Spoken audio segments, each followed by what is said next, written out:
So hello everyone, কি অবস্থা সবার? Welcome to the another video of artificial intelligence series. এবং আজকে আমরা জানবো আইডিএস সম্পর্কে। আমরা বিগত ভিডিওগুলোতে অলরেডি বিএফএস, টিএফএস, ডিএলএস এই বিষয়গুলো সম্পর্কে জেনেছি। এবং আজকে এই ধারাবাহিকতায় আমরা আনইনফর্মড সার্চের ৪ number algorithm which is IDs সম্পর্কে জানবো। সো বেসিক্যালি আজকের আইডিয়া সম্পর্কে জানার জন্য আমাদের আগের ভিডিওগুলো অর্থাৎ এই যে ৩ টা ভিডিও আছে বিএফএস, টিএফএস এবং ডিএলএস এর এগুলো দেখা খুবই ইম্পোর্টেন্ট। স্পেসিফিক্যালি আজকের এই জিনিসটা বোঝার জন্য আমাদের বিএফএস এবং ডিএফএস খুবই ইম্পোর্টেন্ট। আমাদের ডেসক্রিপশনে লিংক দেয়া থাকবে। চাইলে আপনারা আমাদের প্লেলিস্টে ঘুরেও দেখে আসতে পারেন, সেখানেও পাবেন। সো যেভাবেই হোক না কেন অবশ্যই এই ভিডিওগুলো দেখে তারপরে এই ভিডিওটা দেখবেন। কারণ জিনিসগুলো পুরোপুরি রিলেটেড এবং অ্যালগরিদম গুলো কিভাবে কাজ করছে, কিভাবে ট্রাভার্স করছে সেটা হয়তোবা আমি এখানে ইন ডিটেইলস দেখাবো না। কারণ সেম জিনিসটাই উপরে দেখানো হয়েছে একবার। সো অবশ্যই এই ভিডিওগুলো দেখে আসবেন। আচ্ছা, সো আজকের মূল টপিকে আমরা চলে যাই, সেটা হচ্ছে আইডিএস। ওকে? আমরা তো এতগুলো দেখলাম এবং আমরা জিনিস খেয়াল করলে দেখব যে প্রতিটা স্টেপে কিছু ফাংশনালিটিস ইমপ্রুভ হতে আসছে, তাই না? জিনিসটা একটু অপ্টিমাইজ হচ্ছে প্রতি স্টেপে আস্তে।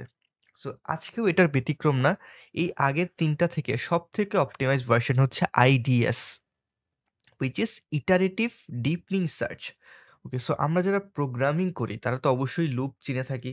সো লুপকেও কিন্তু ইটারেশন বলা হয়। ঠিক আছে? ইটারেশন বলা হয়। কেন? কারণ হচ্ছে যে রিপিটে যে ঘুরতে থাকে ব্যাপারটা। লাইক আমি লুপের ভ্যালু ৫ সেট করে দিলাম। তো সেটাও শুরু থেকে হয়তোবা ০ থেকে ০, ১, ২, ৩, ৪, ৫ এই যে প্রতিবার একবার করে ঘুরে আসতেছে, তারপর একটা ভ্যালু ইনক্রিজ হচ্ছে। সো এই জিনিসটাকে ইটারেশন বলা হয়। তো এখানেও আ সিমিলার জিনিসটাই। এইজন্য এটার নাম ইটারেটিভ ডিপনিং সার্চ। তাহলে এখন কোয়েশ্চেন আসতে পারে, তাহলে এখানে ইটারেশনটা হইল কোথায়? এটার আনসার আমরা অবশ্যই ভিডিওতে শেষ করার আগ পর্যন্ত পেয়ে যাব। বাট তার আগে আমরা আসলে দেখি যে ইটারেটিভ ডিপনিং সার্চটা আসলে কি বোঝাচ্ছে। সো এই ইটারেটিভ ডিপনিং সার্চ অর্থাৎ IDs basically a combination of DFS and BFS. DFS আমরা কি করতাম? ডেপথ এ গিয়ে সার্চ করতাম। এখানেও সেটা করব। আর বিএফএস এ কি করতাম আমরা? যে ব্রেথ অনুযায়ী সার্চ করতাম। সো এখানে বেসিক্যালি জিনিসটা এভাবে কাজ করতেছে যে আ এখানে আমরা দেখতে পারি যে get DFS space advantage with BFS time and shallowest solution advantage. তাই না? তো এখান থেকে আমরা একটা আইডিয়া নিতে পারি যে এখানে কি বোঝাচ্ছে। অর্থাৎ এই বিএফএস এর যে ফাস্ট সার্চ এর যে ব্যাপারটা আছে, যেমন হচ্ছে ফাস্ট সার্চ, ঠিক আছে? ফাস্ট সার্চ এবং ডিএফএস এর মেমোরি এফিশিয়েন্সি।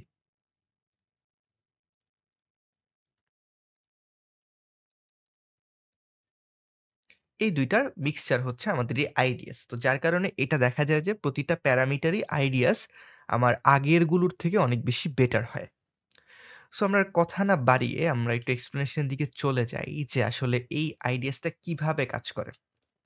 খুবই সহজ এক্সপ্লেনেশন, যেটার কারণে আসলে আগের ভিডিওগুলো দেখে আসতে বললাম, স্পেশালি ডিএফএস এর। দ্যা রিজন ইজ এইখানে আর কিছুই না, ডিএফএস এ ট্রাভার্স হয়। তাহলে ডিএফএস এ ট্রাভার্স হয়, ফর এক্সাম্পল এইটা হচ্ছে আমার একটা আম একটা ট্রি, হ্যাঁ? একটা ট্রি দেওয়া আছে। সো এখানে স্টার্ট হচ্ছে এটা, একটু কালারটা চেঞ্জ করে দেই, হ্যাঁ। স্টার্ট এটা এবং হচ্ছে সাপোজ আমার গোল এটা, হুম? সো এই পুরা জিনিসটাকে আমরা লেভেল ওয়াইজ ডিভাইড করে ফেলবো। যেমন ডিভাইড করব বলতে ডিভাইড অলরেডি করাই থাকে। কারণ প্রতিটাকে আমরা এমনি লেভেল বলি। সো এটা লেভেল 1, এটা হচ্ছে লেভেল 2, এটা লেভেল 3, ঠিক আছে? সো এই যে ৩ টা লেভেলে ডিভাইড করলাম। এখন আমার যেটা করতে হবে যে প্রতিবার লেভেল নিয়ে, সাপোজ এটা লেভেল 0, সো প্রতিবার একটা করে লেভেল নিবো আমি এবং সেটার উপর ডিএফএস দিয়ে ট্রাভার্স করে দেখব যে আমি কি আমার গোল নোডটা পাচ্ছি নাকি পাচ্ছি না। জাস্ট সিম্পল এইটুকুই কাজ। ফর এক্সাম্পল ১ম বার এই যে ১ম ডটটা আসবে, মানে ১ম নোডটা পাবো আমি। সো এই নোডে তো অবশ্যই গোল নোড নাই। যেহেতু যে লাস্টের এই গোল নোডটা আমরা দেখতে পারতেছি, সো এখানে নাই। সো এটা পাবো না। সো আমার কিন্তু ট্রাভার্সালটা সেখানে সাসপেন্ড করে দিব, আমি শেষ করে দিব। শেষ করে দিয়ে আবার লেভেল 2 অর্থাৎ লেভেল 1 এর জন্য এটা, লেভেল 2 এর জন্য হচ্ছে এটা। সো লেভেল 2 তে আমি যেটা করব সেটা হচ্ছে আবার ট্রাভার্স করব ডিএফএস। এই প্রতিটা ট্রাভার্স আমি ডিএফএস এ যেভাবে করে সেভাবে করছি। সো সেটা আপনি অবশ্যই ডিএফএস এর ভিডিও থেকে দেখে আসবেন। সো ডিএফএস অনুযায়ী ট্রাভার্স করব। ট্রাভার্স করে দেখব যে গোল নোট কি পাইলাম নাকি পাইনি। যদি পাই তাহলে তো খুবই ভালো। না পেলে হচ্ছে এটা সাসপেন্ড করে দিব। আবার শুরু থেকে করব। আবার শুরু থেকে যখন করলাম তখন দেখলাম যে এখানে যাওয়ার পরেও দেখলাম যে লেভেল 3 তেও আমি গোল নোটটা পাইলাম না। সো এরপরে যখন লেভেল 4 এ গেলাম, অর্থাৎ লেভেল 4 এই তো পাওয়ার কথা। এই যে আমাদের গোল নোটটা এটা না?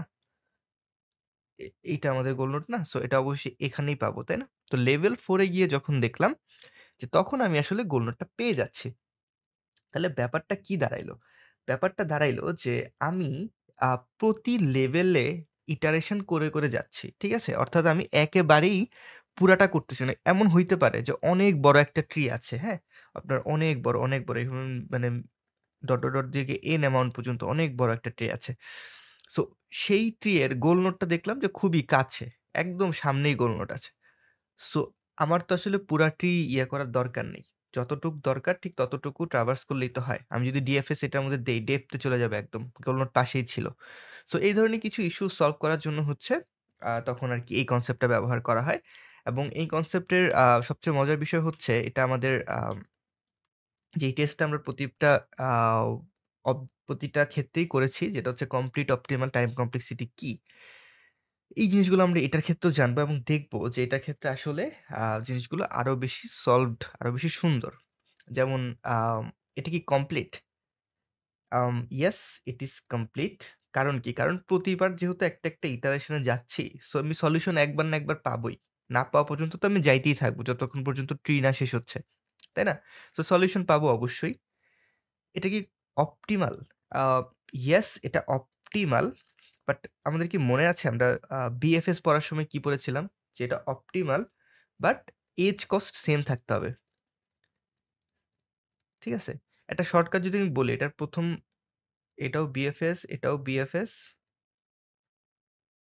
অর্থাৎ বিএফএস এ যা ছিল এখানেও তাই হবে, হ্যাঁ? কোন ডিফারেন্স নেই।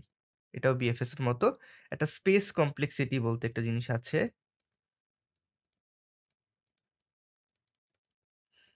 সো সেইটা আবার এখানে হচ্ছে জাস্ট ডিএফএস এর মতো। এখানে বাকি সব কিছু বিএফএস এর ভিডিওতে যেরকম ছিল সেম এক্সপ্লেনেশন আমি তারপরেও দিচ্ছি যে অপটিমাল হওয়ার জন্য হচ্ছে আ হবে অপটিমাল যদি এজ কস্ট সেম থাকে সবগুলোর, হ্যাঁ? সেম এজ কস্ট থাকলেই তো অপটিমাল হবে আদারওয়াইজ হবে না। টাইম কমপ্লেক্সিটি আচ্ছা টাইম কমপ্লেক্সিটিটা এখানে অন্যগুলো থেকে একটু বেশি হবে। It's looking the same but একটু বেশি হবে কারণ এখানে ইটারেশনটা অনেক বেশি। বাট দ্যা ফ্যাক্ট ইস আমার ১ম গুলো যেমন ১ টা নোট, পরেরটায় হচ্ছে গিয়ে ২ টা নোট, পরেরটায় হচ্ছে গিয়ে ৩ টা নোট, তাই না? তো এগুলোর আসলে বাস্তবিকতা চিন্তা করলে টাইম কমপ্লেক্সিটি খুব বেশি হয় না। বাট একদম শেষ যেটার মধ্যে আসলে গোলটা পাওয়া যায়, যেটা অনেকটু বড় থাকে, ওইটার টাইম কমপ্লেক্সিটি কম্পারেটিভলি বেশি হয়। এর পাশাপাশি এক্সট্রা হচ্ছে এগুলো এড হয় আরকি। সো যার কারণে এটা টাইম কমপ্লেক্সিটিটা অন্যান্য কিছু থেকে একটু বেশি। বাট দেন এগেইন একটা ভালো অপটিমাল সলিউশন এর জন্য এটা worth it আরকি। এর থেকেও অপটিমাল আছে। আপাতত আমাদের কাছে এটা বেস্ট সলিউশন। এরপর আমরা আরো সলিউশনস দেখব। আরো অপটিমাল কিভাবে করা যায় সেটাও দেখব। So that's the thing and এখানে স্পেস কমপ্লেক্সিটি হচ্ছে ওকে। সো এই জিনিসগুলো ডিটেইলস এ জানার খুব একটা দরকার নেই। বাট মনে রাখার জন্য দরকার। সো এই জিনিসগুলো আমরা মনে রাখতে পারি। So that's all about ideas. খুবই শর্ট একটা টপিক ছিল। কারণ এখানে খুব বোঝার কিছু নাই। সেম জিনিসটাই করতেছি আমরা। জাস্ট হচ্ছে একটা লেভেল ভাগ করে দিচ্ছি। এই পুরো গ্রাফটাকে আমি জাস্ট ভিজুয়ালি আপনারা যাতে বুঝতে পারেন, সেইজন্য এটাকে আমি এই পুরা জিনিসটাকে এভাবে রিপ্রেজেন্ট করেছি। আশা করি আপনারা ভালো করে বুঝতে পারবেন ব্যাপারটা। এবং কারো যদি কোনো কোয়েশ্চেন থাকে, কোনো কোয়েরিজ থাকে, কমেন্ট ওপেন আছে। আপনারা আপনাদের কোয়েরি গুলো কমেন্টে লিখতে পারেন। আমরা সেটা সলভ করে দেওয়ার ট্রাই করব। এবং সেটা যদি খুবই ইম্পোর্টেন্ট হয় আমরা নেক্সট একটা ভিডিও তৈরি করে সেটা সলভ করব। সো টিল দেন আল্লাহ হাফেজ।